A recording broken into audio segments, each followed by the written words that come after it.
Bismillahirrahmanirrahim. Assalamualaikum warahmatullahi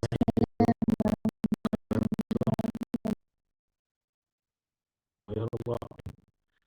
Asyhadu an la ilaha illallah wahdahu la syarika lahu wa asyhadu anna Muhammadan abduhu wa rasuluhu la nabiyya ba'da. Allahumma salli wa sallim wa karim wa barik ala nabiyyina wa syafi'ina wa maulana wa qudwatina wa imamina Muhammad wa ala alihi wa sahbihi wa mawalah wa la hawla wa la quwwata illa billah. Sahabatku jamaah majelis taklim saya rahmati Allah, alhamdulillah wa syukurlah. Kita bersyukur atas semua nikmat Allah yang di pagi ini Allah masih memberikan kita kesehatan dan juga usia untuk terus beramal, usia untuk terus mengisi hari-hari kita dengan eh, berbagai macam amal soleh, amal kebaikan, dan mudah-mudahan Allah terima semua amal kita dan menjadikan amal ini menjadi wasilah untuk mendapatkan ridha Allah Subhanahu wa taala. Salawat dan salam tentu senantiasa kita curahkan kepada baginda Nabi kita Muhammad alaihissalam, serta keluarganya, para sahabat, dan juga mudah-mudahan kita termasuk umat yang dirindukan oleh Rasulullah, umat yang kelak akan mendapatkan syafaat dari beliau, umat yang mudah-mudahan juga akan bisa menikmati lezatnya talaga haud yang diserahkan langsung oleh tangan mulia beliau. Amin amin Allahumma amin. Dan sahabatku yang dengan Allah, kita kembali berjumpa di hari Rabu ini bersama guru kita Ustaz Al-Jambari Habibullah Ta'ala. Mudah-mudahan Allah senantiasa mencurahkan keberkahan, eh, kesehatan, dan juga tentu keistiqomahan dalam jalan dakwah beliau. Dan mudah-mudahan kita ini juga termasuk orang-orang yang kelak dipertemukan bersama orang-orang soleh, tidak hanya keluarga kita, dan juga kita berjumpa kembali di akhirat kelak dalam keadaan kenikmatan di surganya Allah Subhanahu wa taala. Tentu ridho Allah tidak mungkin kita raih ketika kita tidak melakukan amal-amal soleh, dan amal soleh salah satunya yang selalu diingatkan oleh admin adalah bersedekah di pagi hari. Sedekah subuh menjadi salah satu amal unggulan kita. Mudah-mudahan dengan amal itu pula Allah ridho, karena keistiqomahan disebutkan dalam sabda Nabi yang mulia, termasuk ada daripada amal yang paling dicintai Allah Subhanahu wa taala. Dan sedekah subuh juga begitu banyak fadilahnya yang menerus guru-guru kita sudah mengingatkan tentang sedekah begitu sangat luar biasa. Sedekah menjadikan kita termasuk orang-orang yang eh, tidak hanya mendatangkan rezeki yang besar, tapi juga bisa menolak bala. Dan rezeki itu dan sedekah yang dirutinkan setiap subuh tentu insya Allah ini menjadi amal yang mudah-mudahan Allah ridho dengan amal ini. Sahabatku yang dimuliakan Allah, insya Allah di pagi ini kita kembali membahas sebuah kajian. Alhamdulillah wa syukurlah setiap pagi di hari Rabu dan Kamis senantiasa bersama kita untuk kembali tadabbur ayat Allah. Di pagi ini adalah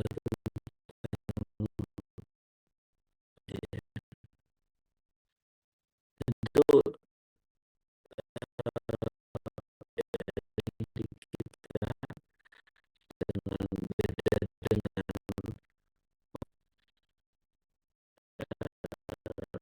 saya belum menemukan satu yang kata khusus ya, bahwa Allah kemudian disebutkan dengan al-wajid itu.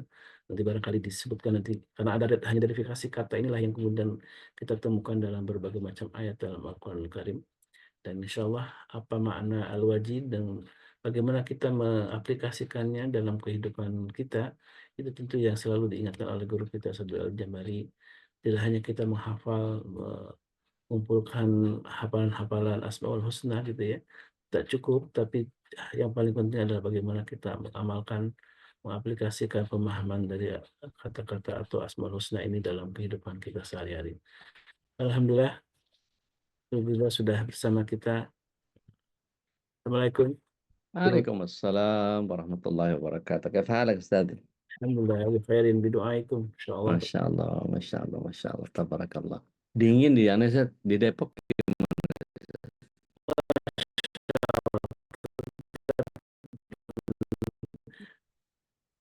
Semalam Apa ada Ustaz? tragedi di aneh. Nah, lagi enak selimutan, pakai selimut aneh, ditarik sama Harim jadi aneh, kedinginan. Padahal selimutnya Harim ada di kakinya. Jadi ya Alhamdulillah Alhamdulillah. banyak hikmah. Baik, tafadhol Ustaz. Kita mulai sebuah kajian ini tentang Al-Wajid ya. Ini tema eh,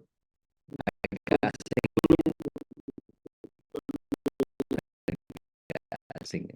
Baik, baik, baik. Syukran jazakumullah khairan. Wa ta'ala Allah fi amin kulli amin ya ayat. Allah. Insyaallah Ustaz. Bismillah. Assalamualaikum warahmatullahi wabarakatuh. Waalaikumsalam warahmatullahi wabarakatuh. Alhamdulillah. Alhamdulillahilladzi anzalna sakinata fi qulubil mu'minin. Walladzi anzalna Qur'ana fi qulubil muslimin. Asyhadu an la ilaha illallah wahdahu la syarikalah wa asyhadu anna Muhammadan abduhu wa rasuluh. La nabi wa rasul ba'da. Allahumma ya mufahim Sulaiman fahimna wa ya muallim Daud alimna. Allahumma faqihna fid din wa alimna at-ta'wil. Terus gimana setelah selimut ditarik nantilah kita cerita.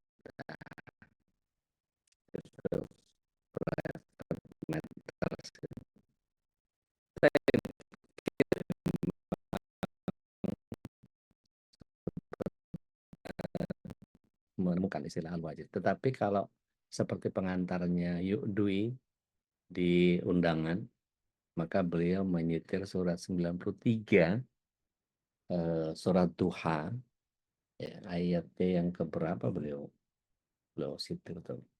Ayat yang ke, let me check. Kadang kalau lupa tuh suka nggak ingat saya. Ayat 8.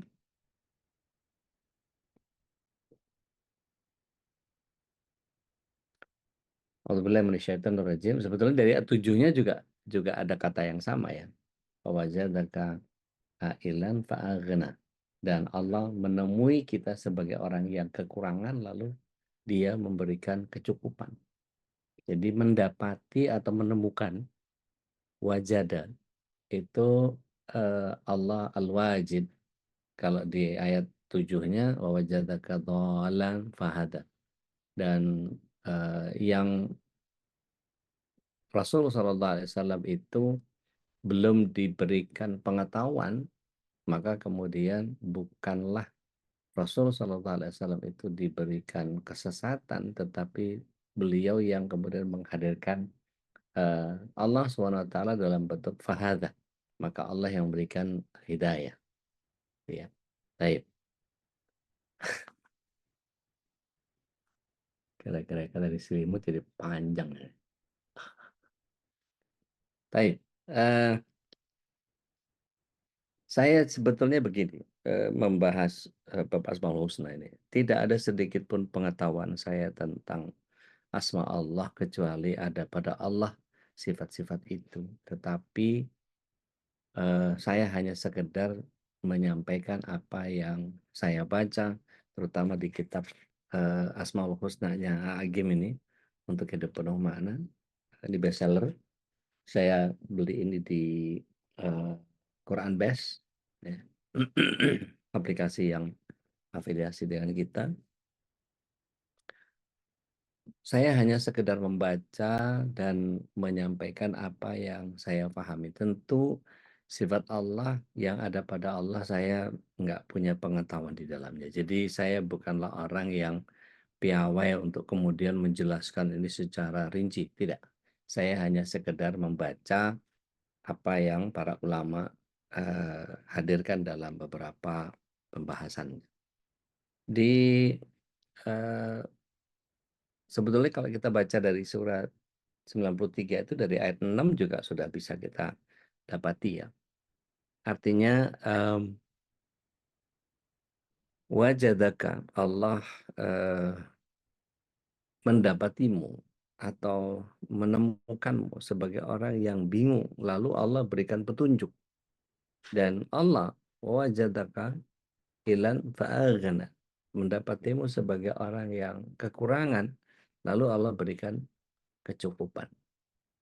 Kemudian yang kita perlu pahami, ini kepencet kan Ustaz Alis ya? Tiba-tiba ngacung kan kaget kan belum waktunya pertanyaan. Iya kepencet kayaknya.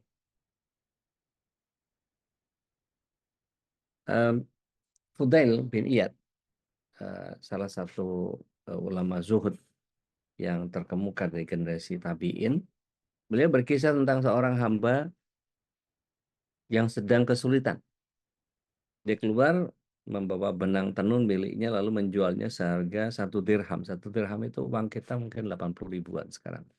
Mesti cek Kang Endangnya. Nah rencananya uang 1 dirham itu akan dia belikan tepung untuk bahan makanan istri dan anaknya. Tapi di perjalanan dia menemui ada 2 orang laki-laki yang tengah bertengkar dan mereka saling menjambak rambut kepala lawannya. Maka ditanya, apa ini? Ada apa? Lalu dikatakan bahwa mereka tengah bertengkar karena uang 1 dirham. Maka lelaki ini pun mengambil 1 dirham tadi, diberikan kepada 2 orang lelaki itu. Kemudian dia pulang ke rumahnya tanpa membawa sesuatu apa. Kepada istrinya dia mengabarkan apa yang terjadi. Kemudian istrinya mengumpulkan sejumlah barang di rumahnya yang bisa dijual. Setelah terkumpul, laki-laki ini berangkat kembali membawa barang-barang tersebut. Tapi apa tidak dikata, ikhtiar tidak mendatangkan hasil. Tidak ada satupun dari barang-barang yang dijual itu laku. Ya. Kemudian yang terjadi adalah ketika hendak kembali ke rumah, dia bertemu dengan seorang yang bawa ikan yang menebar bau amis. Orang ini berkata kepadanya, engkau membawa sesuatu yang tidak laku dan aku pun membawa sesuatu yang tidak laku. Apakah engkau mau menukar ikan yang kau bawa dengan barang-barang ini? Orang yang bawa ikan itu menyetujui permintaan tersebut, kemudian barter. Begitulah cara mereka berdagang ketika itu ya. Kemudian laki-laki ini pulang ke rumahnya bawa ikan itu. Sampai di rumah, dia berkata sama istrinya, segera masak nih. Kita udah hampir mati kelaparan. Maka sang istri segera mengurus ikan di bawah suaminya, dibelah perutnya. Tiba-tiba sebuah mutiara keluar dari perut ikan ini. Dengan kaget dia berkata, suamiku, dari perut ikan ini keluar sesuatu yang lebih kecil dari telur ayam, tapi dia hampir sebesar telur burung merpati. Mana coba saya lihat? Maka dia melihat sesuatu yang belum pernah dilihat sepanjang hidupnya. Pikirannya melayang, hatinya berdebar-debar. Lalu dia berkata, ini aku kira ini mutiara. Tahukah kamu berapa nilai mutiara itu? Kata istrinya. Tidak. Tapi aku tahu kepada siapa aku bertanya yang memperjualbelikan perhiasan. Ketika sampai di tempat kawannya, diucapkan salam, dibalas, dan kemudian periksalah berapa nilai benda ini. Maka kawannya meneliti benda itu cukup lama. Dan dia nyatakan ini 40 ribu dirham. 40 ribu dirham ini, tapi kalau kamu mau, akan kubayar sekarang juga. Tapi kalau kamu menginginkan harga yang lebih tinggi, pergilah ke si Fulan, dia akan memberikan harga yang lebih tinggi untuk barangmu ini. Ketemu orang kedua. Ketemu orang kedua, dia datangi si Fulan menunjukkan mutiara yang sama. Kemudian dengan teliti, dia mengakui keindahannya, aku hargai barang ini 80 ribu dirham. Tetapi kalau kamu menginginkan harga yang lebih tinggi dari ini, pergilah kepada si Fulan. Aku kira dia akan mendapatkan penawaran, memberikan penawaran yang lebih tinggi daripada penawaranku. Untuk ketiga kalinya, eh, lelaki ini menuruti nasihat si penjual mutiara. Dia mendatangi orang yang ditunjuk olehnya, maka benar saja dia memberikan penawaran yang lebih besar, yaitu 120 ribu. Aku kira tidak ada orang yang berani menambah sedikit pun dari harga ini, katanya. Ya, aku setuju. Maka ditimbang dan akhirnya uangnya dibayar tunai. Maka pada hari itu, lelaki ini beruntung dengan membawa pulang sekitar 12 kantung uang. Pada masing-masing kantungnya ada 10 ribu dirham. Dia bergegas pulang dan ingin segera memperlihatkan apa yang dibawanya kepada istri. Tapi sebelum masuk rumah, tampak olehnya seorang fakir yang datang meminta. Maka dia pikirkan keadaan orang fakir ini sama persis seperti keadaanku sebelum ini. Karena merasa kasihan, maka laki-laki yang mempersilakan si fakir itu masuk ke rumahnya. Lalu dia berkata, ambillah separuh dari hartaku ini. Masya Allah. Maka orang fakir ini mengambil 6 kantung uang dan segera membawanya. Setelah agak jauh, dia kembali lagi seraya berkata, aku sebenarnya bukan seorang miskin atau fakir. Aku diutus kepadamu oleh Allah untuk mengganti 1 dirhammu dengan 20 kirat. Masya Allah. 1 kirot itu tumpukan emas sebesar gunung Uhud. Jadi kalau 20 kirot, nah silakan dihitung. Tahukah kamu yang diberikannya kepadamu itu baru 1 kirot jadinya. Masih ada 19 kirot lagi disimpan untukmu. Ya. Ini adalah kisah nyata di kitab Al-Farz Ba'da Asy-Syiddah yang ditulis oleh Ibrahim bin Abdullah Al-Hazimi. Jadi Bapak Ibu muhibbin yang dirahmati Allah SWT, ketika kita membicarakan tentang Al-Wajid, betapa indah dan menakjubkannya skenario yang Allah perjalankan untuk hamba-Nya. Betapa orang yang kesusahan meskipun sangat membutuhkan, maka dalam kisah ini Fudail bin Iyad menyampaikan tadi Allah sangat presisi dalam memberikan pertolongan dan mencukupkan kebutuhan hambanya. Nah, berawal dari uang 1 dirham tadi, digulirkan aneka keajaiban yang membuat orang-orang yang hidup hatinya menjadi semakin yakin akan kuasa dan pertolongan Allah. Maka Bapak Ibu calon penghuni surga semuanya, semua ini sangat mudah bagi Allah karena Allah adalah pemilik Asma Al-Wajid. Kemudian yang maha menemukan atau maha mendapati. Dia maha kuasa untuk menemukan hambanya yang kesusahan lagi membutuhkan pertolongan. Maka dia pun maha kuasa untuk memberikan pertolongan dengan cara terbaik. Entah terkait waktunya, caranya, maupun bentuk pertolongannya. Lalu, apa maknanya al-wajid itu, Ustaz? Al-wajid ini terambil dari kata dasar wajada, yang berarti menemukan atau mendapati. Maka dalam Al-Quran kata ini tidak ditemukan, ya, kalau merujuk kepada Allah maupun selainnya, tapi ayat yang tadi saya sampaikan di dalam surat At-Tuha, ayat yang ke-6 sampai ke-8, ya, yang sudah saya bahas tadi, bukankah dia yajidaka yatiman, ya, fala taqhar wa wajadaka dhalan fahada wa wajadaka ailan fa'aghna. Maka al-wajid ini punya kesamaan makna dengan al-alim, maha mengetahui. Dalam hal pengetahuan Allah SWT menguasai segala sesuatu, bahkan Imam Al-Ghazali memahami al-wajid ini sebagai sifat Allah dalam arti yang tidak membutuhkan sesuatu. Maka menurutnya al-wajid ini lawan kata dari kata al-faqid yang berarti tidak menemukan. Dengan demikian maka pengertian al-wajid ini sama dengan al-ghani yang maha kaya karena dia tidak membutuhkan sesuatu. Nah, dari beberapa ayat Al-Quran tadi diketahui bahwa sifat al-wajid ini tidak terbatas pada pengetahuan sesuatu dan ketidakbutuhan terhadap sesuatu. Dan al-wajid ini meliputi pengetahuan dan kekayaan yang mengantarkan kepada langkah-langkah jelas lagi tegas untuk memberdayakan siapapun yang ditemukan tidak berdaya, atau untuk mengambil langkah yang tepat terhadap yang ditemukan. Ini penjelasan sementara ulama. Jadi kesimpulannya, sifat al-wajidnya menunjukkan bahwa dia mengetahui keadaan setiap makhluk. Dia mengambil langkah tepat terhadap mereka dengan penuh eh, kebutuhan atau sesuai dengan keadaan, baik berupa pertolongan, memberikan ujian, dan balasan berupa pahala dan hukuman. Artinya begini Bapak Ibu yang dirahmati Allah SWT, sahabat MKI dimanapun berada. Kalau kita berusaha untuk mengenali kemampuan diri untuk mengenal dan merasakan kehadiran Allah, Tabaraka wa Ta'ala, kita akan menyadari betul, oh iya, tanpa campur tangan Allah, kalau kata orang Jawa Barat, dah aku mah apa tuh? Ya, apa yang bisa diandalkan?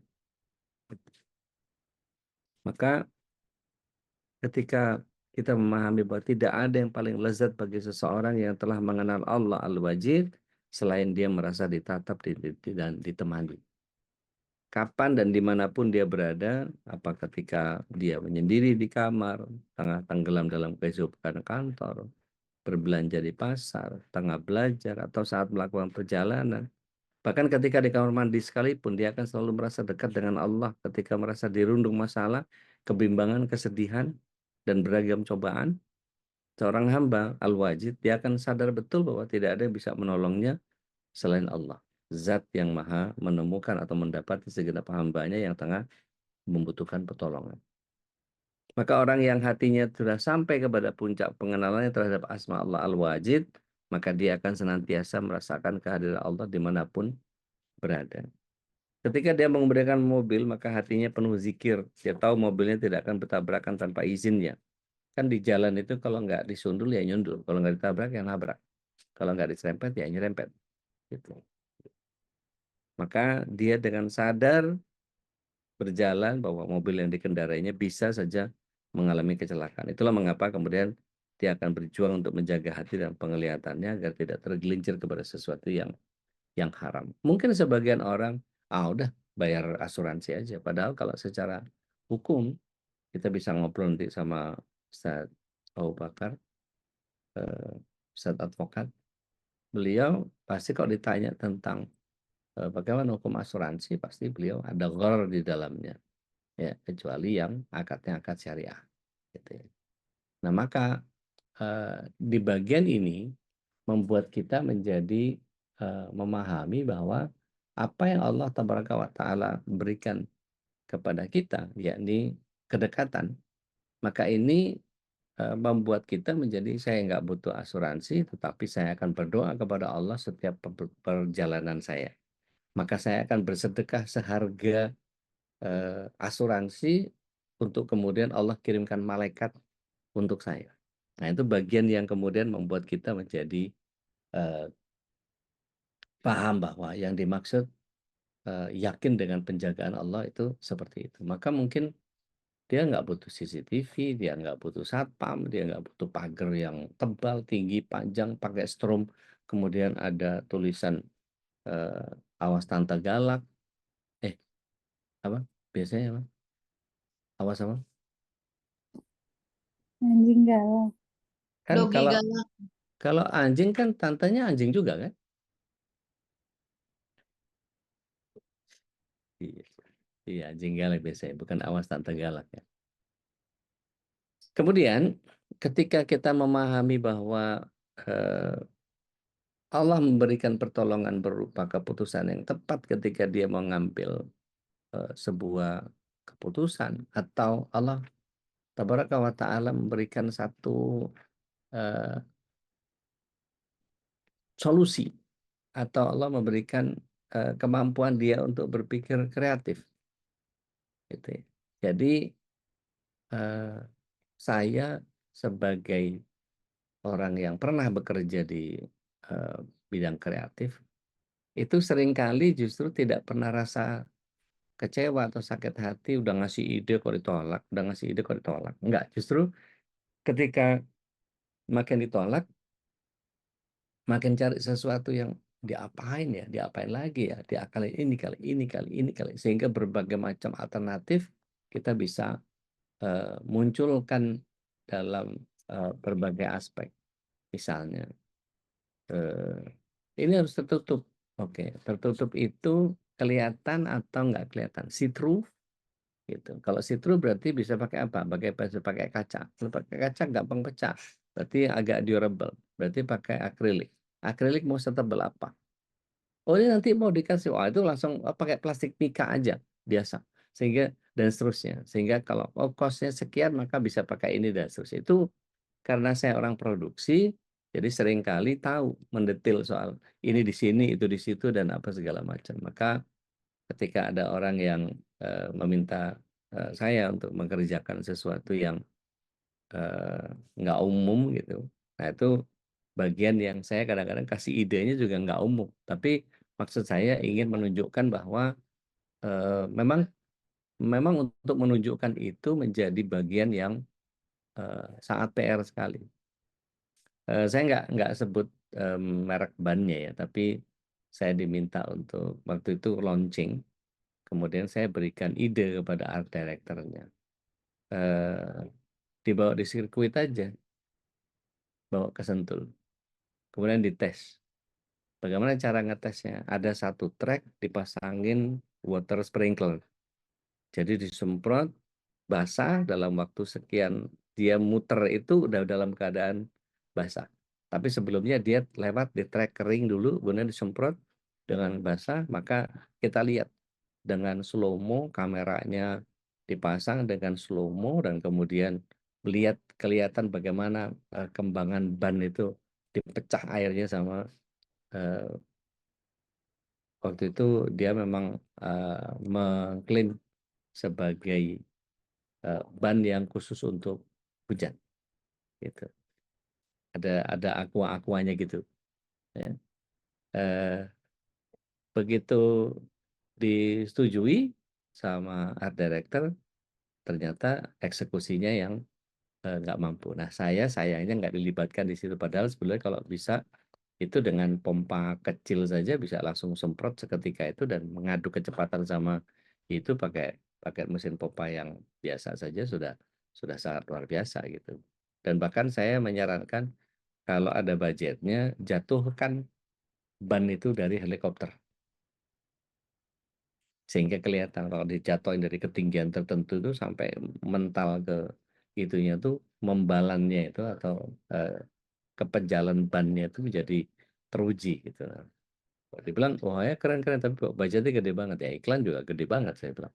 Budgetnya kadang-kadang agak unik. Nah hal-hal yang seperti itu makin kepepet, makin muncul kreativitas. Jadi jangan pernah kalau kita jadi hamba al-wajid ini ketika dipepet, gitu ya udahlah langsung patah arang, jadi kecewa, jadi udah susah-susah mikirin, nggak diterima juga dan seterusnya. Padahal sebetulnya bagian ide kreatif itu yang kemudian membuat kita mencari yang terbaik. Itulah proses. Nah, kemudian tidak ada eh, orang yang kemudian sampai kepada puncak pengenalannya terhadap asma Allah Al-Wajid ini, dia akan senantiasa merasakan kehadiran Allah dimanapun berada. Dan bahkan ketika sedang berbisnis, pikirannya adalah surga neraka. Bukan lagi soal bicara tentang untung rugi. Dan ketika kita tahu bahwa eh, dia sangat yakin bahwa Al-Wajid ini tidak akan pernah lupa mengaruniakan rezeki baginya, maka hal yang dia paling takutkan adalah kehilangan pahala dan kebaikan dari bisnisnya. Nah, akibatnya ketika bertransaksi, dia berusaha mati-matian untuk menjaga kejujuran.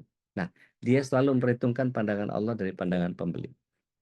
Jadi seandainya ada perizinan yang harus dia bayar ini, itu, apalah, segala macam, dan seterusnya, gitu ya, yang dia mesti pakai uang selipan atau uang bawah bawah meja gitu atau apalah gratifikasi atau ya judulnya riswah kan ya, judulnya suap. Yang dia tahu betul dalam kepalanya adalah ar-rasyid wal murtasyid kullu finnar. Penerima suap atau pemberi suap keduanya masuk neraka. Itu kan menjadi bagian yang luar biasa kalau kita pahami secara benar gitu. Sehingga ketika kita paham bahwa eh, ketika misalnya ada keluarga, termasuk nikmat yang tidak ada bandingannya. Ketika bayinya menangis di malam hari, dia akan segera menafsirkan, oh Allah telah membangunkannya, mengapa di akhir malam? Oh mungkin Allah menghendaki supaya tahajud. Tiba-tiba bajunya basah kena pipis bayinya gitu ya, atau kena baju. Maka dalam hati dia bicara, Masya Allah, Robku mengizinkan bayi ini mengencingi bajuku, mungkin sudah tidak layak lagi dipakai untuk sholat. Itu bagian yang kemudian setiap kegiatan menjadi sangat kontemplatif. Saya pernah tinggal di Jalan Citarum di Tanah Abang itu, seberang kali itu ada bedeng-bedeng eh, nomaden begitu, terus belakangnya rel. Dan itu terdengar sekali kalau pas kereta lewat tuh glek glek glek glek glek glek glek glek glek glek glek glek. Eh, Kalau ke selatan ke arah Bongkaran, kalau ke kanan ke arah Tomang. Dan itu saya pernah lihat ada seorang wanita yang punya bayi di situ karena sering sering lewat lalu lalang di antara rel kereta itu. Eh, karena terbiasa dengan bunyi kereta yang bising itu, tidak ada yang perempuan yang bangun karena glek glek glek glek glek glek glek glek ya bunyi bisingnya kereta itu. Tetapi ketika bayinya, itu langsung melek bangun. Itu cara Allah SWT mendapati seseorang dengan frekuensi bayinya punya kedekatan dengan hati. Nah itu gimana menerjemahkannya? Padahal suara yang lebih bising mestinya lebih mengganggu. Ternyata anaknya menangis lebih mengganggu untuk membangunkan dia. Ini kan Masya Allah gitu ya. Nah kemudian ketika melihat seekor anjing yang penuh borok, hatinya langsung menjerit. Ya Allah, saat ini kulit sekujur tubuhku engkau takdirkan bersih dari segala penyakit. Padahal apa susahnya bagimu membuat kulitku penuh borok seperti anjing itu. Artinya, dia pun segera beristighfar. Dan ketika yakin Allah mempertemukan dengan anjing ini supaya dia sadar betapa mudah bagi Allah untuk mengubah segalanya, maka dia pun berhati-hati terhadap segala kesombongan. Pernah dengar cerita tentang perempuan pelacur yang perempuan pelacur yang eh, ngasih minum anjing, kemudian masuk surga. Jangan dipotong ya agendanya atau kisahnya itu. Jadi perempuan ini melihat ada seekor anjing kehausan, maka karena iba, karena dia berputar di atas perigi itu, maka kemudian dia turun. Perigi zaman dulu itu di zaman Rasul SAW itu tidak ada yang pakai pompa dragon gitu ya, pakai pompa dragon yang di engkol begitu. Tidak ada juga yang pencetan listriknya juga nggak nyampe ke situ. Atau pakai timba yang pakai potongan ban itu, ya, talinya dari karet ban, nggak ada juga. Maka satu-satunya jalan adalah dia harus masuk ke dalamnya. Nah, kita tahu kan ya, terompahnya orang Timur Tengah itu, terompahnya adalah terompah dari kulit binatang yang kemudian jahitannya itu kuat. Ketika jahitannya kuat, maka terompah itu bentuknya seperti ciduk atau seperti gayung. Maka itulah yang kemudian digigit oleh perempuan ini. Bayang nggak ada terompah kemudian berani dimasukkan ke giginya gitu ya. Dan dia menuruni perigi itu dan kemudian naik dengan kondisi yang sama. Setelah itu baru kemudian air itu diberikan kepada si anjingnya itu. Wah, anjingnya menggoyang-goyangkan buntutnya dan kemudian bergembira. Maka Allah berikan temuannya. Allah mendapati perempuan lacur ini kemudian mendapatkan hidayah. Maka dia berpikir, anjing saja bisa cari sesuatu yang halal. Mengapa saya tidak? Padahal mestinya saya bisa mencari yang halal. Maka dia bertobat dari perzinahan yang dilakukan dengan pelacurannya. Maka kemudian Allah SWT ganti dengan ampunan dari pertobatannya. Maka dia wafat dalam keadaan bertobat. Jadi jangan main potong aja pelacur ngasih minum anjing masuk surga, nggak gitu. Ya, ada pertobatan yang setelahnya bisa dieksplor. Nah, ketika ada orang yang sibuk dengan Allah, artinya dia sibuk mencari hikmah, maka Allah akan memberikan petunjuk ke dalam hatinya terhadap segala kejadian. Ini yang membuat hidupnya jadi makin indah. Betapa tidak, semua kejadian membawa kebaikan dan kedekatan dengan Tuhannya. Dia tenggelam dalam dunia lain dalam tanda kutip. Di dunia ini membuat hidupnya jadi serba nikmat. Nah, ketika kita semua punya kegemaran berhalwat dalam zikir kepada Allah Tabaraka wa Ta'ala, tapi untuk berdekatan dengan Allah, semua orang bisa, asal hatinya tadi tetap dijaga dalam keadaan senantiasa bersih. Makanya dalam usaha meneladani asma Allah Al-Wajid ini layak bagi kita untuk berusaha mengenali kemampuan serta potensi diri untuk mengejar Allah. Dan tentu mengejar Allah dan tentu tidak terkait dengan kecepatan serta jarak, tapi Allah itu qarib, ya, maha dekat ya. Dia lebih dekat dari pada urat leher kita sendiri kalau kita baca surah Qaf ayat 16 itu, min hablil warid, ya, qaribun min hablil warid, lebih dekat daripada urat leher. Maka usahakan kita mengejar Allah dengan ketulusan dan kesungguhan. Jadi aku harus dekat dengan Allah karena hanya Dia yang mempunyai segalanya dan segala penentu. Maka lari kemana saja kita tanpa pertolongan Allah pasti akan sia-sia. Tapi ketika Allah sudah menolong, pasti tidak ada yang sanggup untuk menghalangi kita. Jadi usahakan kita menemukan potensi diri. Tidaklah Allah Azza wa Jal menganugerahkan gelar Khalifah fil Ard kepada manusia, kecuali Allah menganugerahkan juga aneka potensi yang keutamaannya manusia bisa mengemban amanah tersebut sebaik mungkin. Bahkan ketika Islam ini diberikan kepada gunung-gunung berantakan. Tapi Rasul Shallallahu Alaihi Wasallam ketika diberikan Islam, beliau mengemban dengan sangat luar biasa. Artinya kita harus mampu meneladani Rasulullah SAW yang punya potensi yang tidak begitu saja bisa digunakan. Tetapi ada proses pembelajaran untuk bisa mendapatkan. Ada orang yang berusaha untuk serius mengenali, menggali, mengembangkan. Seseorang tidak langsung bisa jadi pemain bola, tapi latihan dan riyadhahnya menjadi sangat luar biasa, ya, pengembangan bakatnya dan seterusnya. Seseorang tidak bisa langsung menjadi pintar dan terampil sebelum dia belajar dan berlatih.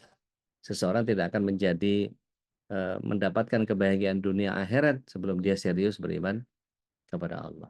Karena memang bagian yang kita sudah pelajari bahwa beriman kepada Allah dalam konteks kita eh, menyelaraskan antara keimanan yang ada di lisan, apa yang ada di hati, dan dengan apa yang ada di perbuatan, maka Allah akan memuliakan kita di surat 14 ayat yang ke-27. Tidak hanya di dunia, tapi sampai ke akhirat. Artinya, fitrah kesucian dalam diri itu harus kita kenali, kita gali, dan kita kembangkan. Begitu juga dengan kesuksesan, kekayaan, kekuatan fisik, dan lain-lain. Semua orang punya potensi untuk mendapatkannya, asalkan mau berproses untuk mendapatkan. Tanpa itu, maka ya potensi cuma sekedar harta karun yang terpendam di dalam diri. Maka hamba yang mengakui bahwa Al-Wajid adalah Al-Wajid adalah zat yang kemudian dia menghamba kepadanya, maka dia akan dituntut untuk mengenali potensi-potensi yang kemudian eh, harus kemudian dia kembangkan dan sesuai arahan dari yang mengkaruniai potensi ini. Seorang pujangga menyatakan ada begitu banyak anugerah yang belum kau buka sejak kelahiranmu, ada begitu banyak hadiah berharga yang telah Allah berikan, yang Maha Kasih tidak jemu-jemunya mengulang, apapun milikku, kata Allah, adalah milikmu juga. Ada begitu banyak anugerah, wahai kekasihku, yang belum kau buka sejak kelahiranmu. Jadi artinya ikhtiar apa yang kita akan lakukan? Artinya ketika dengan Al-Quran, Al-Quran itu kan sesuatu yang ketika kita baca kita punya pahalanya. Ketika tidak hanya berpahala, tetapi dia akan melindungi kita di azab kubur. Dia akan mendatangkan pahala satu huruf 10 kali. Kalau di bulan haram 70 kali. Kalau di bulan Ramadan 700 kali. Dia akan melindungi kita dari azab kubur. Dia akan menjaga kita dari azab neraka. Dia akan membawa kita ke posisi yang lebih tinggi ketika ada di surga. Ini artinya membuat kita seberapa kuat kita ini berinteraksi dengan Al-Quran. Seberapa banyak kita bukan cuma sekedar membacanya, tetapi juga memahaminya. Jadi membaca Al-Quran itu modal khatam atau modal faham. Maka kalau ingin menjadikan Rasulullah SAW sebagai teladan terbaik, beliau adalah Al-Quran yang berjalan. Maka bagaimana dengan kita? Sudah berapa ayat yang kita sudah install kepada diri kita dan kemudian muncul dalam kehidupan keseharian kita? Karena eh, jika Umar bin Khattab radhiyallahu anhu pernah menyampaikan pertanyaan kepada Rasulullah SAW, ya Rasulullah, apakah akhlakku sudah seperti surah Al-Baqarah? Maka Rasulullah SAW mematut sebentar dan kemudian mengatakan, sudah, akhlakmu sudah seperti Al-Baqarah. Maka kita tahu jawaban Umar ketika itu. Baik, karena aku sudah berakhlak seperti surah Al-Baqarah, maka saya baru mau pindah baca Ali Imran. Artinya sekelas Umar saja kemudian eh, beliau hanya mau berpindah kepada surat yang berikutnya ketika akhlaknya sudah menyesuaikan dengan apa yang dikerjakan. Ini kan Masya Allah. Kalau kita udah akhlak kita udah surat apa ini? Bahkan Al-Fatihah aja mungkin masih belum belum selesai. Karena kita masih sering kali mencampur adukkan antara ibadah kita dengan permohonan. Padahal jelas kata Allah, iyyaka na'budu wa iyyaka nasta'in. Beribadahlah yang banyak, meminta itu urusan kemudian. Ini kadang-kadang duha minta rizki, tahajud minta naik pangkat, sholat saum Senin Kemis biar dapat kerjaan dan seterusnya. Itu kan jadi gimana sih kok nyampur-nyampur antara kepentingan kita kepada Allah sama kepentingan kita yang harus dihadirkan. Jangan dicampur. Maka ketika kita paham bahwa ikhtiar apa yang bisa kita lakukan untuk menemukan dan eh, mengembangkan serta mengoptimalkan potensi kita ini sebagai karunia ilahi, diantaranya adalah yang pertama, laksanakan ibadah yang sesuai dengan apa yang Rasulullah SAW contohkan, baik yang fardu maupun yang sunnah. Ya saumnya, ya sodakohnya, cari amal, cari ilmu, berbakti sama orang tua, dan lainnya, jaga ukhuwah, dan seterusnya. jangan gampang menghina orang meskipun kelihatannya mungkin tidak lebih mulia dari kita, gitu. Maka eh, kita punya cara untuk mengoptimalkan potensi diri. Artinya dengan sholat 5 waktu plus tambahan sholat-sholat sunnah tadi, kita akan terkondisi untuk punya manajemen waktu yang baik. Artinya gini, mungkin sebagian orang hanya sampai kepada kebahagiaan yang paling sederhana, yaitu apa? Ketika sudah sholat. Dan bersyukurlah kita ketika masih punya kegelisahan terhadap waktu yang kemudian, aduh saya belum sholat. Jadi kegelisahan belum sholat itu pun harus kita syukuri. Dan itu bagian yang kemudian kita seperti merasa berhutang dengan diri kita sendiri. Nah, kita perlu tanamkan itu. Kemudian, ibadah ini bukan sekedar kewajiban yang mendatangkan beban, tetapi kebutuhan yang ketika kita jalankan dengan penuh keikhlasan, dia akan jadi kebaikan yang boleh jadi tidak pernah kita bayangkan sebelumnya. Padahal Rasulullah SAW menyatakan di hadis riwayat Ahmad dan Tirmidzi, sungguh sholat subuh dan isya berjamaah itu di masjid sungguh berat bagi orang munafik. Seandainya mereka tahu pahala yang mereka akan dapatkan, mereka akan merangkak menuju ke masjid. Di hadis riwayat Bukhari Muslim bahkan ditambahkan, aku akan perintahkan beberapa laki-laki untuk sholat dan kemudian aku bersama laki-laki yang lain membawa obor untuk mendatangi rumah orang yang tidak mau datang ke masjid dan aku akan bakar rumahnya. Memang tidak pernah Rasulullah SAW membakar rumah, dalam beberapa riwayat tidak akan kita temukan. Tetapi adalah sebuah bentuk ultimatum yang ketika Rasulullah SAW berdakwah itu polanya mengikuti Allah Tabaraka wa Ta'ala, yaitu menyampaikan basyira wa nadira, memberikan kabar gembira dan peringatan. Jadi, afwan. Maka ibadah yang sangat luar biasa kita akan munculkan. Yang kedua, perbanyak belajar dan berlatih riyadhah. Punya moto bahwa hidup tiada hari tanpa tambah ilmu pengetahuan atau tambah pengalaman. Pastikan semua yang kita lihat, kita dengar, kita alami ini harus jadi ilmu dan bawa nilai plus buat kualitas diri kita. Jadi begitu memulai hari, saya belajar apa hari ini. Ya, tidak hanya di pengajian seperti ini, tapi dari amalan-amalan kita sendiri juga. Kemudian pastikan segala yang kita alami atau bertambahnya ilmu dan pengalaman kita menjadi semakin tahu diri bahwa kita penuh kekurangan. Kita akan semakin paham akan kebenaran, mana yang boleh, mana yang tidak. Kita akan kenal siapa diri kita, apa kelebihan kita, apa kekurangan kita, apa yang mesti diperbaiki, apa yang harus dipertahankan, apa yang harus dioptimalkan, dan seterusnya. Tapi tahu saja tidak cukup.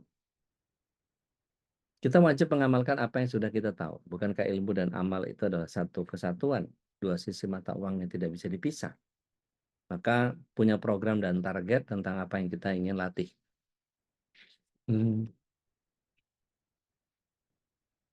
Misalnya kita ngelatih untuk tidak berbicara kecuali yang baik dan bermanfaat. Sampai sholat misalnya, kita bisa mengevaluasi diri dan bertobat. Lalu berusaha untuk memperbaiki dan menguatkan tekad untuk bisa lebih baik. Di sebuah mutiara kisah, seorang hamba al-wajid dituntut untuk bisa mengambil langkah dan keputusan yang paling tepat. Imam Syafi'i menyampaikan bahwa dulu ada seorang raja yang sangat gemuk, ini menjadi susah untuk bergerak, dia pun mengumpulkan semua tabib. Permintaannya kepada tabib itu, berikan aku obat yang bisa mengurangi tumpukan dagingku. Tapi tidak seorang pun dari tabib ini mampu mengobati. Kemudian ada seorang memberitahu bahwa raja bisa bertemu dengan seorang laki-laki pintar sekaligus seorang sastrawan yang mahir dalam bidang kedokteran. Maka raja pun memanggil tabib ini.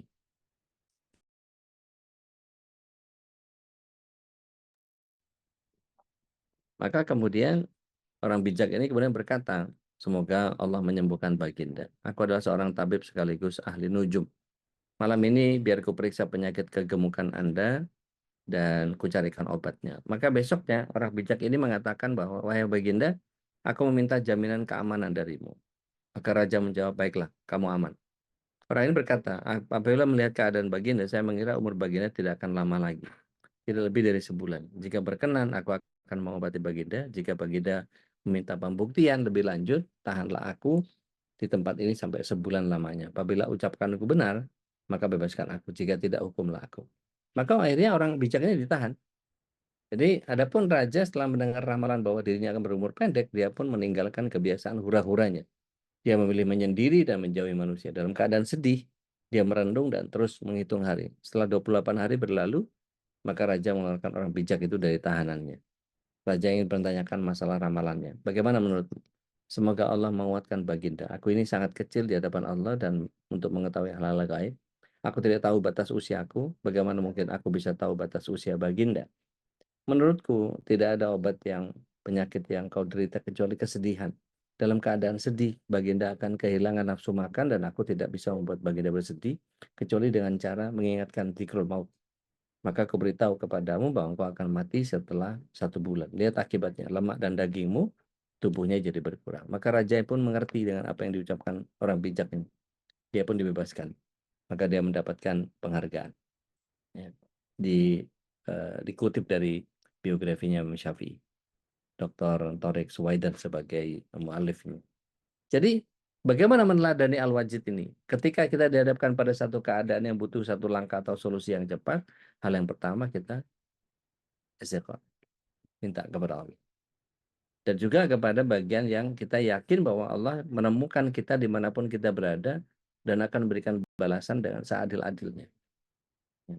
Bahkan rezeki itu kita mau lari kemanapun, kalau memang datang pasti nyampe. Kecuali rezeki Akmalsyah yang lagi ikut pengajiannya. Kita akan mendapati Allah dan segala yang bersumber dari Allah adalah hak. Selain harmonis, tidak berubah, maka tidak layak bagi kita untuk mencari sesuatu selain Allah. Tidak menggantungkan diri kepada selainnya. Maka betapa tidak apa yang ada di sisinya pasti baik dan penuh dengan keberkahan. Maka berusaha untuk istiqomah dalam kebaikan. Saat menghukum tidak berlaku aniaya atau zalim. Saat diamanai sesuatu, kita berusaha menjaganya dengan sebaik-baik penjagaan, lalu menyampaikan sesuatu kepada yang berhak tanpa dikurangi, dan tidak pula menggunakan standar ganda dalam menilai pihak. Artinya harus adil. Maka berusaha untuk mengenal dan mengoptimalkan potensi diri dengan banyak belajar, bertanya, berlatih, dan beramal soleh. Mudah-mudahan Allah SWT memberikan kepada kita kekuatan untuk kemudian mampu mencerna semua apa yang Allah SWT maksudkan dalam hidup kita. Ada sebuah hadis Nasai Imam Ahmad yang Rasulullah SAW menjadikan ini sebagai doa. Allahumma bi'ilmikal ghaib wa qudratik alal khalqik ahyini ma alimtal hayata khaira li wa tawaffani idza alimtal wafata khairan li. Allahumma inna as'aluka khasyatak fil ghaib wa syahadati wa as'aluka kalimatal haq fil rada wa ghadab wa as'aluka qasda fil ghina wal fakri wa as'aluka na'iman la yanfadu wa as'aluka qurrata ainil la tanqati wa as'aluka ridha ba'dal qada'ik wa as'aluka al-bardal aisi ba'dal maut wa as'aluka ladzatan nadari ila wajhika wasauqa ila liqa'i ka fi ghairi darra mudratin wala fitnatin mudillatin Allahumma zayyina bi zinatil iman wa ja'alna hutana muhtadin. Jadi ini permintaan kepada Allah atas ilmu gaib dan kemahakuasaannya seluruh makhluk. Perpanjang hidup kami apabila engkau tahu bahwa kehidupan selanjutnya lebih baik dariku, dan wafatkan kami dengan segera apabila engkau mengetahui bahwa kematian lebih baik bagiku. Dan meminta kepada Allah, sesungguhnya aku mohon kepadamu agar aku takut kepadamu dalam keadaan sembunyi, sepi atau ramai. Aku mohon kepadamu agar dapat berpegang kepada kalimat hak pada waktu engkau ridho atau marah. Pada waktu aku ridho atau marah. Aku minta kepadamu agar aku bisa menahan melaksanakan kesederhanaan dalam keadaan kaya atau fakir. Aku mohon kepadamu agar diberi nikmat yang tidak habis, dan aku minta kepadamu agar diberi penyejuk mata yang tiada putus. Aku mohon kepadamu agar aku dapat rela setelah qada'mu turun pada kehidupan. Maka mohon kepadamu kehidupan yang menyenangkan setelah aku meninggal dunia. Aku mohon kepadamu kenikmatan memandang wajahmu di surga. Rindu bertemu denganmu tanpa penderitaan yang membahayakan dan fitnah yang menyesatkan. Ya Allah, hiasilah kami dengan keimanan dan jadikanlah kami sebagai sebagai penunjuk jalan yang lurus yang memperoleh bimbingan. Masya Allah.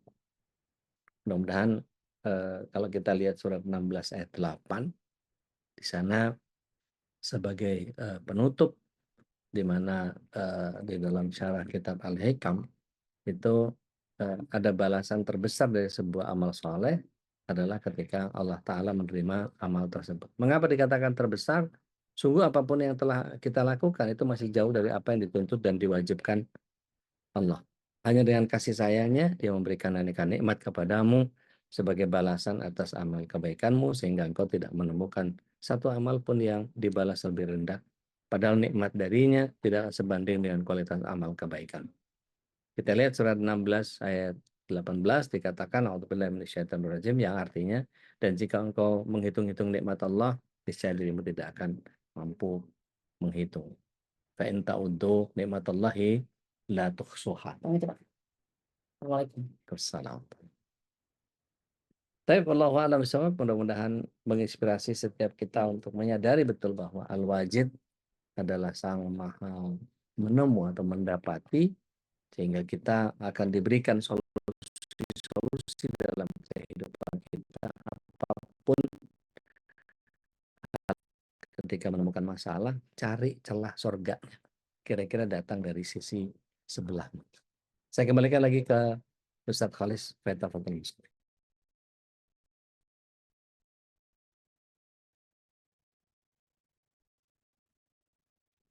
Allah kita sudah menyimak ya, bagaimana kita memahami wajib ini sebuah kata yang ternyata ketika kita mengaplikasikan kita saya tadi menangkap sebuah ihsan ya, sebuah ihsan yang memang ketika kita memahami kata wajada ini bahwa Allah menemukan kita, Allah akan selalu mendapatkan kita, maka kita akan selalu menerapkan satu perasaan ya bahwa dimanapun kita berada masih Allah akan melihat kita, akan menyaksikan kita, maka kita akan sangat berhati-hati dalam setiap langkah kita ya, karena Allah menyaksikan. Dan sebelum masuk ke sesi tanya jawab, tentu ada beberapa info penting yang ingin kami sampaikan. Insya Allah di tanggal 15 Desember ya, kita akan bersama Saudara Al-Jamud dan Ustaz Ruli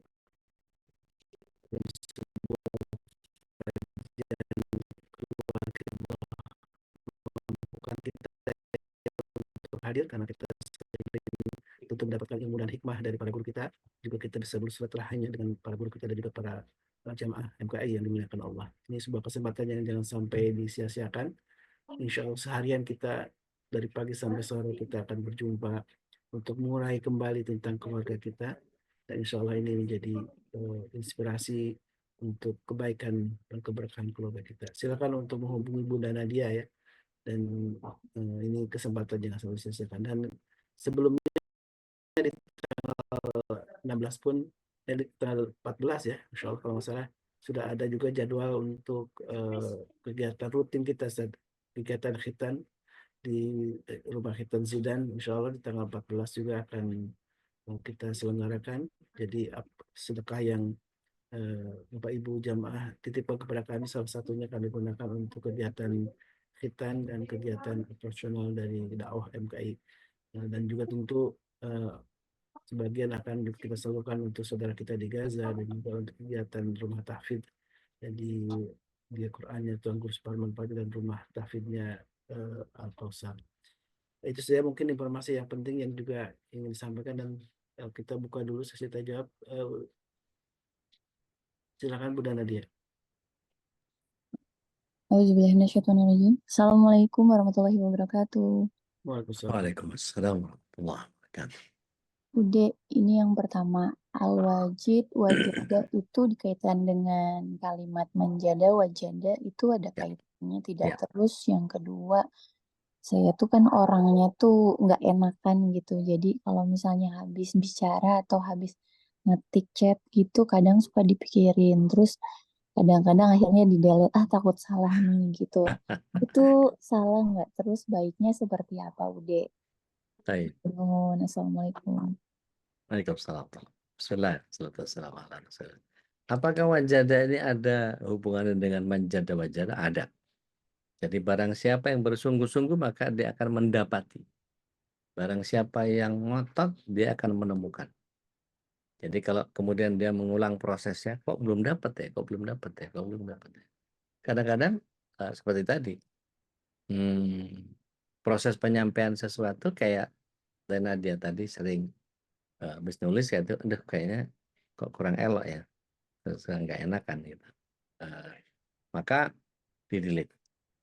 Tapi sebaiknya sampaikan tadi itu maksudnya yang ini.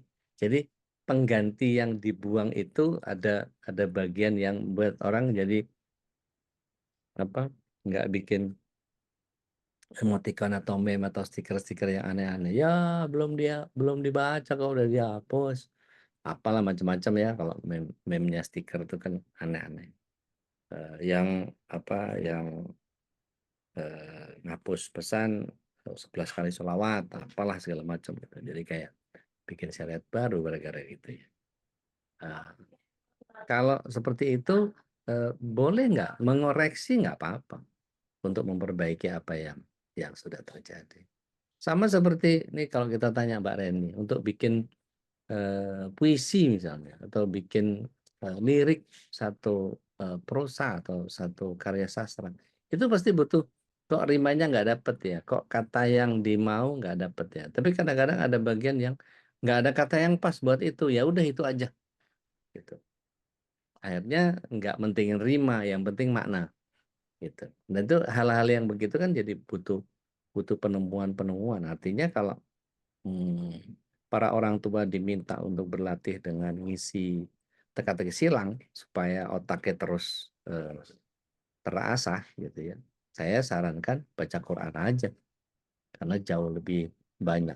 Jadi artinya ketika seseorang memberikan pengajaran kepada, dulu kan difahami anak-anak bayi masih dalam perut ibunya itu kan di Stalin Tchaikovsky gitu ya, Stalin Wolfgang Amadeus Mozart, di Stalin Johann Sebastian Bach gitu ya, Opus Decremento nomor sekian, apalah segala macam dan seterusnya gitu ya.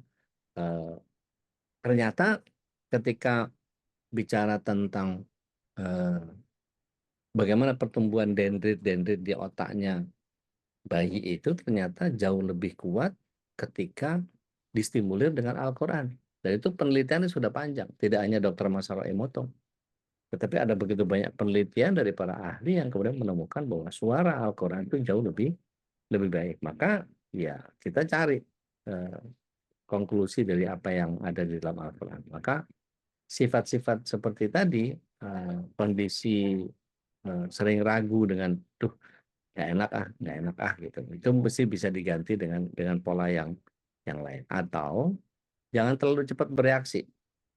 Jadi berlatih untuk kemudian kata Rasulullah SAW itu maka yu'minu billahi wal yawmal akhir faliyaqul khairan aw liyasmut. Jadi kalau beriman kepada Allah dan hari akhir pasti dia berusaha untuk berkata yang benar atau mendingan nggak usah ngomong. Wallahu a'lam. Besok. Yang lain silahkan. Silakan, yang lain. Sambil menunggu pertanyaan mungkin yang sedang dipikir-pikir oleh jamaah, kita simak dulu informasi komersial ini ya. Silakan. A'udzu billahi syaitonir rajim. Dr. Masaru Emoto dari Jepang meneliti bahwa air punya kemampuan respon auditif pada berbagai percobaannya.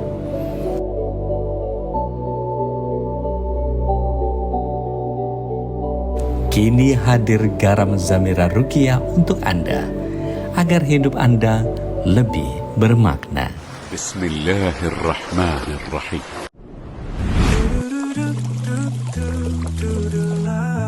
Oh Nuna Premium Palm Sugar. Oh Nuna manis menangis, alhamdulillah. Berbagi senyum tanpa keresahan. Indeks glikemik 35, manis tanpa rasa bersalah. Assalamualaikum sahabat, Remember Kids kembali hadir dengan desain yang beragam. Tentunya tetap nyaman, simple, dan trendy.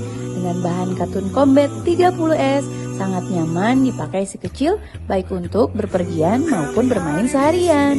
Yang berminat silahkan chat admin ya, ada harga khusus untuk pembelian minimal 3 pieces.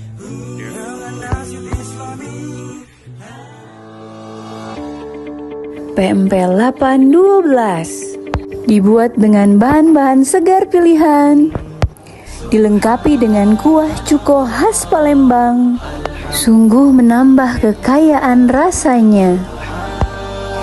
Segera diorder, dijamin ketagihan.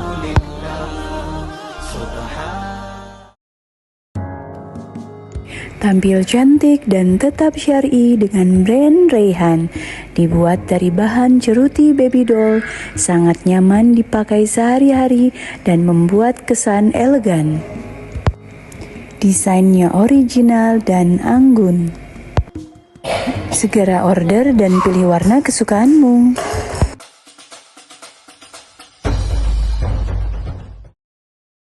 Dapur Sundari Muara Kuang menyediakan bermacam kuliner khas Palembang di kota Bandung.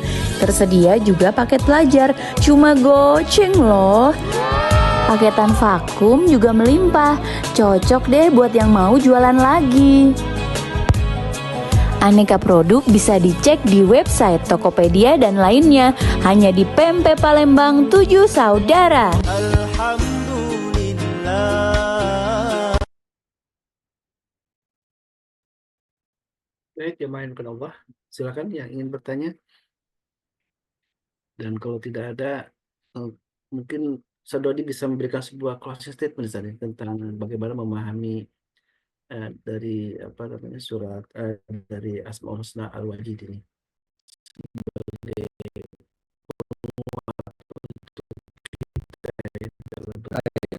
Bismillah.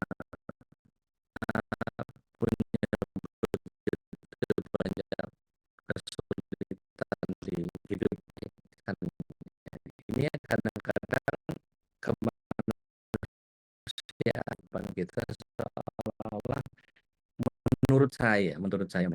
Jadi kadang-kadang kita seringkali berhadapan dengan, menurut pengalaman saya, menurut analisa saya, menurut hemat saya dan seterusnya.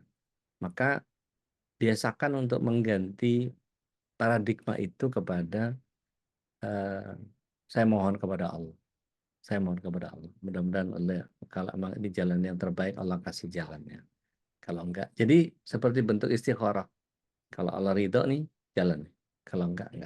Jadi sesederhana itu. Karena sebagaimana kita melakukan banyak kehendak. Artinya kalau kita kan iradah nisbi. Iradah yang palsu. Sejatinya iradah kita itu adalah iradah hakikinya Allah yang kemudian diberikan kepada kita. Artinya gini, kalau kita belajar lebih dalam lagi tentang bagaimana Allah Subhanahu wa taala memberikan kemampuannya dalam tanda kutip kepada kita. Allah Maha melihat, kita melihat. Allah Maha mendengar, kita mendengar. Kita udah bahas panjang itu. Tapi ketika Allah memberikan kemampuan menemukan atau Maha menemukan atau Maha mendapati, bisakah kita lebih teliti dalam persoalan kehidupan kita? Bisakah kita menelisik ulang apa yang kemudian bagian mana yang kemudian kita terlalu mengandalkan diri sendiri? Betapa Allah SWT adalah zat yang maha mengelola segala sesuatu ini dengan kesempurnaan harmonisasi yang tidak terbantahkan. Maka balik lagi ke zikir pagi petang yang kita sering baca, yang Rasulullah SAW tuntunkan kepada kita. A'udzubillahi minasyaitonirrajim. Rasulullah SAW sering baca ketika resah, Allahumma rahmataka arju wa la takilni ila nafsi tarfata ain wa aslih li sya'ni kullah la ilaha illa anta. Itu kalau di zikir pagi kan kita bacanya ya hayyu ya qayyum birahmatika astaghits aslih li sya'ni kullah wa la takilni ila nafsi tarfata ain. Itu punya makna yang kita meniadakan diri, kita melalui, kalau pinjam istilahnya Pak Ari Ginanjar itu, kita melalui proses zero mind proses. Jadi kita nggak ada apa-apanya kecuali Allah. Jadi kita nggak bisa ngapa-ngapain kecuali Allah. Jadi kalau kemudian kita merujuk kepada bagaimana Nabi Ibrahim ditanya sama apa namanya Jibril, apakah ada yang mau dibantu? Ternyata jawaban ayahanda Ibrahim dengan sangat gampang, hasbi Allah. Bahkan malaikat pun nggak bisa bantu, tapi Allah selalu dijadikan tempat bergantung. Nah, paradigma atau mindset yang seperti itu yang kemudian harus kita latih terus meskipun kita belum terbiasa. Tapi insya Allah kalau kemudian kita makin mendalami makna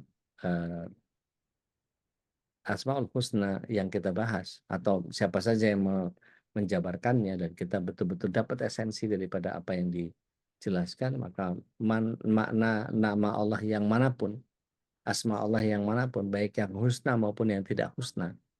Maksudnya gimana, Ustaz? Yang husna kan ada 99, tapi asma Allah ada yang lain. Wallahu syari'ul hisab itu kan juga asma Allah, juga sifat Allah. Wallahu syari'ul adab itu kan juga asma Allah. Ya. Dan seterusnya. Sehingga ketika kita paham bahwa oh iya Allah punya sifat itu semua, maka ya meniadakan diri dan kemudian sangat bergantung kepada Allah. Karena betapa orang yang miskin tadi bawa 1 dirham nggak laku, bawa itu ternyata ditukar ikan. Allah SWT sudah mendesain bahwa ikan itu akan dibelah sama istrinya dan kemudian dihargai 40, 80, 120.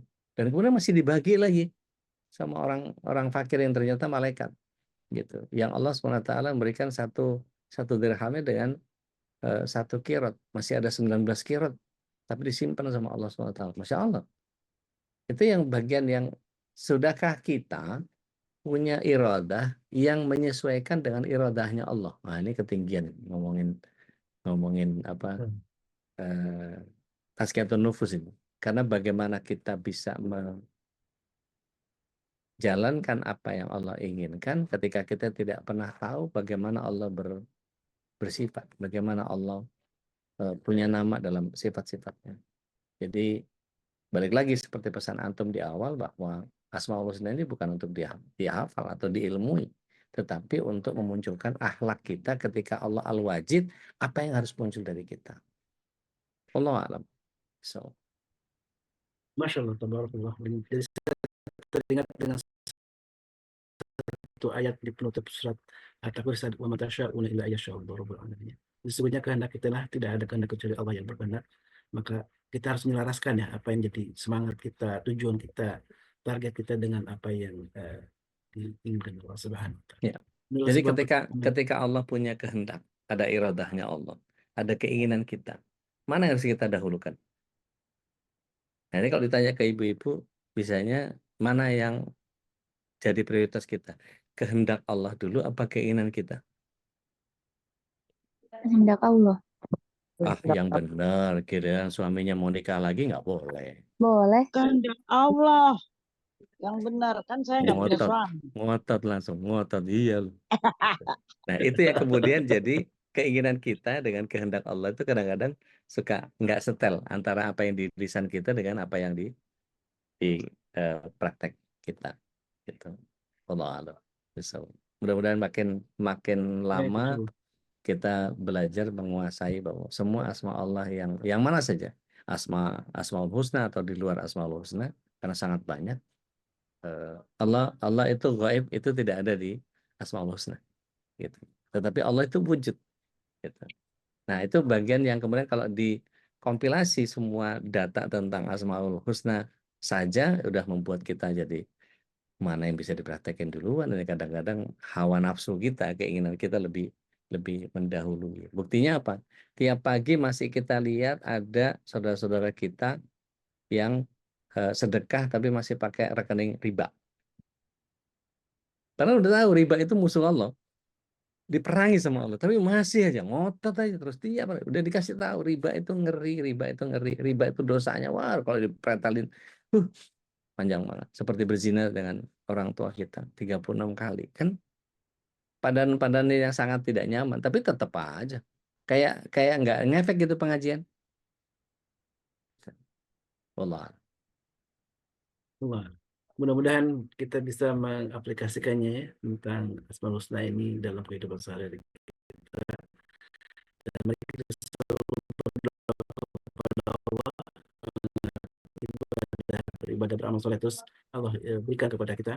Dan inilah salah satu wasilah dengan pengajian kajian setiap pagi dan malam bersama MKI, guru-guru kita dan MKI kita bisa lebih baik lagi dalam kehidupan kita, dan tentu Allah senantiasa berikan hidayah untuk kita semua. Amin Allahumma amin.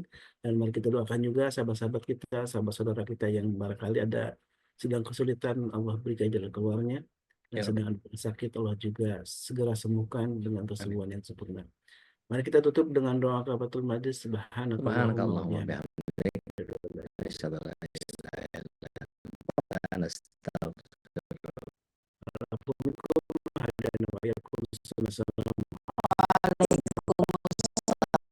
Warahmatullahi wabarakatuh. Matur suwun.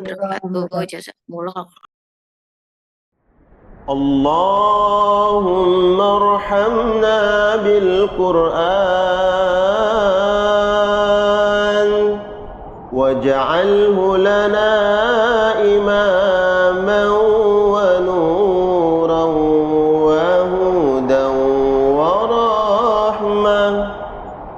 اللهم ذكرنا منه ما نسينا وعلمنا منه ما جهلنا وارزقنا تلاوته آناء الليل وأطراف النهار واجعله لنا حجة يا رب العالمين.